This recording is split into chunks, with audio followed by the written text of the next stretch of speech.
Let's read this question. Standard Gibbs energy of reaction delta R G naught at a certain temperature can be computed as this. Delta R S naught and the change in the value of delta R H naught and delta R S naught for reaction with temperature can be computed as follows. ये list of फॉर्मूले है और इस particular reaction के लिए ये data है.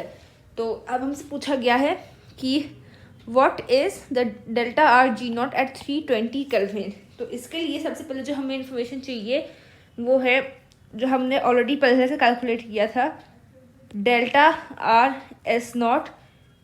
ये सब 300 केल्विन का है, ठीक है. So delta R S naught जो था वो था -16 जूल पर केल्विन मोल और जो डेल्टा एच नॉट था वो था -87 किलो जूल पर मोल. इसको कैलकुलेट करने का सिंपल सा जो फॉर्मूला है वो है प्रोडक्ट माइनस रिएक्टेंट. तो उससे हमें ये आंसर मिलता है. और यहाँ पर जो स्टोइशियोमेट्री है 2, इसको भी हमें इस फॉर्मूले में इंक्लूड करना है. जैसे अगर हमें delta R S not find करना था तो हम सबसे पहले लेंगे CH3OH का एस नॉट और उसको सब्ट्रैक्ट करवाएंगे S not of the reactant carbon monoxide and 2 times S not of the reactant hydrogen. इसको 2 से मल्टीप्लाई करेंगे क्योंकि इसकी स्टोइशियोमेट्री ये है. इसी तरीके से हमने डेल्टा एच नॉट फाइंड कर लिया.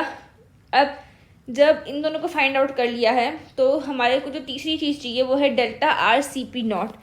Delta R C P naught हमें फाइंड करने के लिए बिल्कुल सेम प्रोसेस यूज़ करना है, प्रोडक्ट माइनस रिएक्टेंट.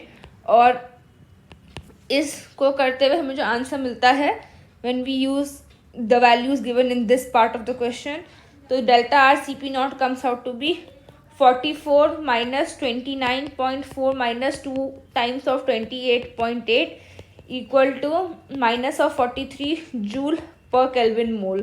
ये है delta R C P naught. अब हमें delta R S naught at 320 यहाँ पे लिखते हैं एट 320 केल्विन. यहाँ पे हमें फाइंड आउट करना है डेल्टा आर एस नॉट, ठीक है. तो उसके लिए यहाँ से जो वैल्यू थी -16 की वो लिया, -16 प्लस ऑफ -43 लॉन 320 अपॉन 300.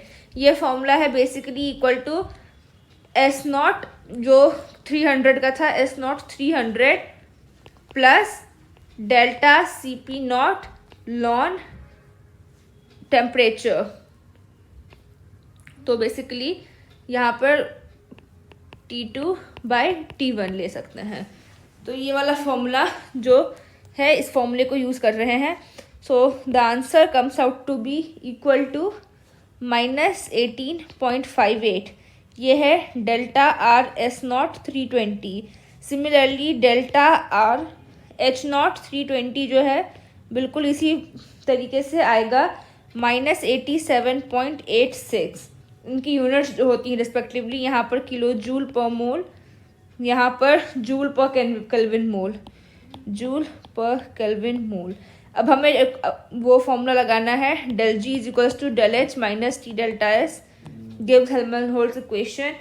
और इससे आंसर जो निकल के आता है अगर टी को सब्स्टिट्यूट कर दे 320 से तो जो आंसर निकल के आता है that answer comes out to be -81.91 kilojoule पर मोल या फिर ऑप्शन डी. तो होप आपको समझ में आया हो. Thank you for watching and all the best.